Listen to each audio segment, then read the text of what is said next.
Good morning to all of you. Welcome to Sri Ram Academy. This is your social science classes and we are studying chapter first of history, which is tracing changes through 1,000 years. अभी तक इसके पहले class में हमने दो map के बारे में पढ़ा था कि कैसे चीज़ें क्या हो जा मतलब क्या हुई, टाइम ड्यूरेशन के साथ, टाइम पीरियड के साथ क्या हुई, चेंजेस हुई. अब उसके बाद जो हमारा नेक्स्ट टॉपिक है वो है न्यू एंड ओल्ड टर्मिनोलॉजी. इसके बारे में हमें पढ़ना है.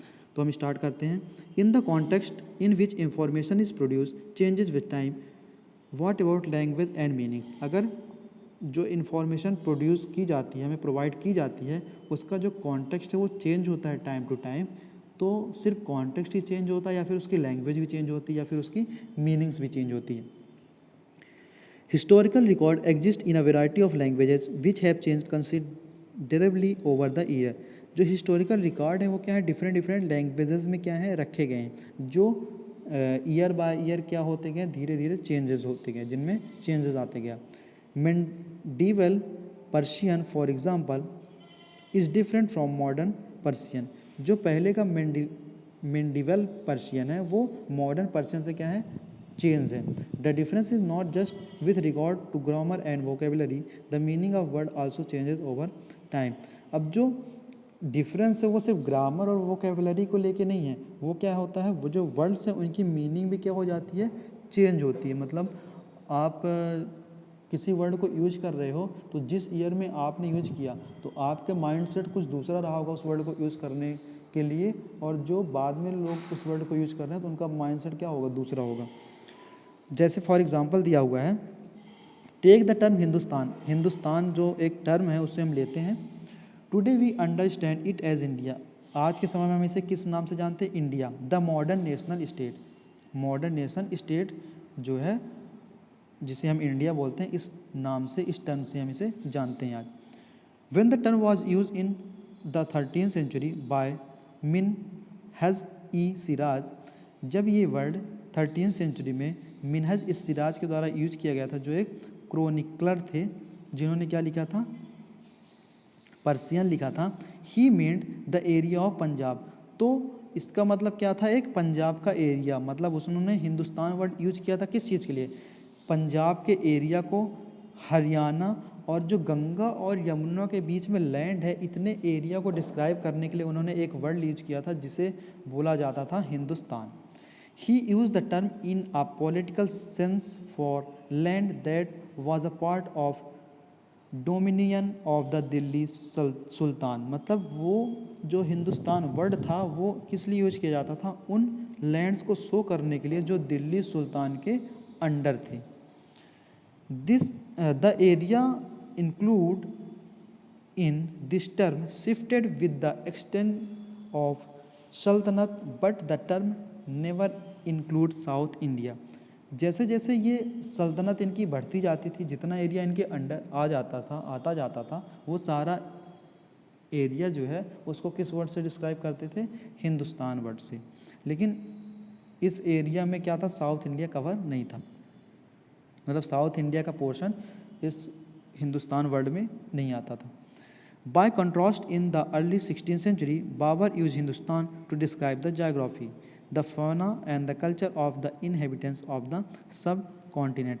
लेकिन जब 16th सेंचुरी में बाबर आया तो उसने हिंदुस्तान वर्ड किस चीज़ के लिए यूज किया, कि जायोग्राफी को डिस्क्राइब करने के लिए, किसी प्लेस के जायोग्राफी को डिस्क्राइब करने के लिए, वहाँ के फौना को डिस्क्राइब करने के लिए, या फिर वहाँ के जो सब कॉन्टिनेंट की जो इनहेबिटेंट्स के कल्चर है उसे डिस्क्राइब करने के लिए. As we will see later in the chapter, this was somewhat similar to the way the 14th century poet Amir Khusro use the word Hind. 14th century में एक पोएट थे अमीर खुसरो, उन्होंने कौन सा वर्ड यूज किया था, हिंद वर्ड यूज किया था.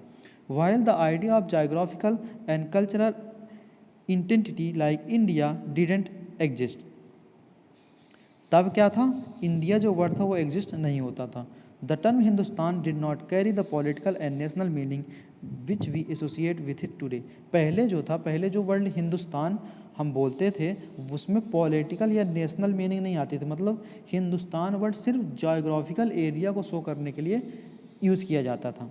जैसा कि अब हम हिंदुस्तान बोलते हैं तो हिंदुस्तान में अब क्या आता है, जायोग्राफिकल एरिया भी आता है, हमारा पॉलिटिकल पार्ट भी आता है, नेशनल पार्ट भी आता है। लेकिन पहले जो हिंदुस्तान वर्ड यूज किया जाता था वो सिर्फ एक जायोग्राफी को रिप्रेजेंट करने के लिए, पर्टिकुलर एरिया को रिप्रेजेंट करने के लिए यूज किया जाता था।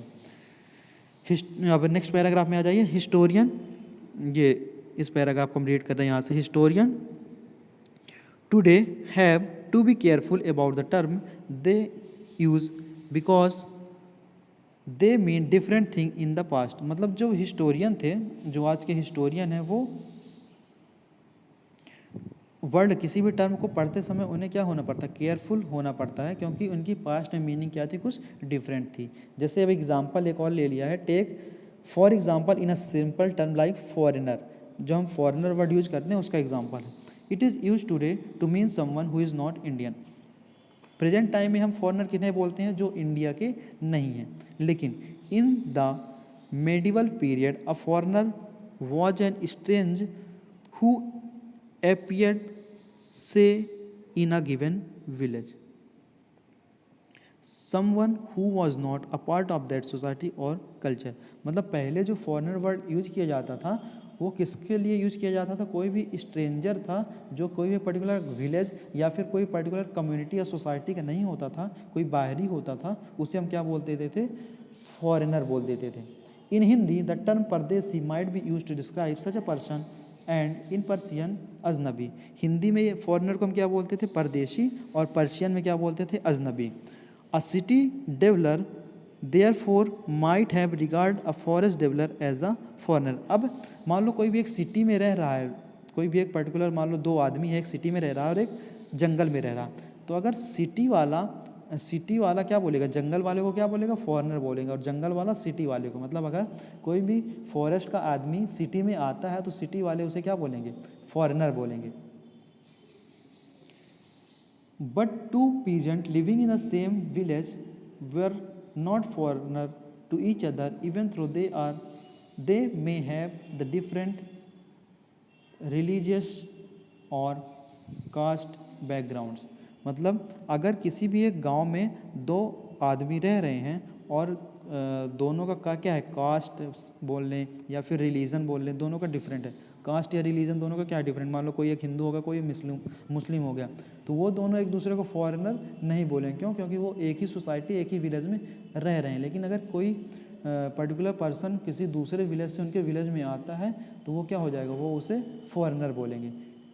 ठीक, तो ये चीज़ें थी हमारी न्यू एंड ओल्ड टर्मिनोलॉजी वाले में, कि कैसे पहले टर्मिनोलॉजी जो टर्म्स यूज़ किए जाते थे उनका मतलब क्या होता था, डिफरेंट होता था। उसके बाद जो वर्ड्स अब यूज़ किए जाते हैं उनका मीनिंग, उनकी जो प्रोनाउंसिएशन है, वो सारी चीज़ें क्या हैं, डिफरेंट हैं। तो आई होप आप सभी को जो चीज़ें मैंने बताई वो समझ में आई होंगी।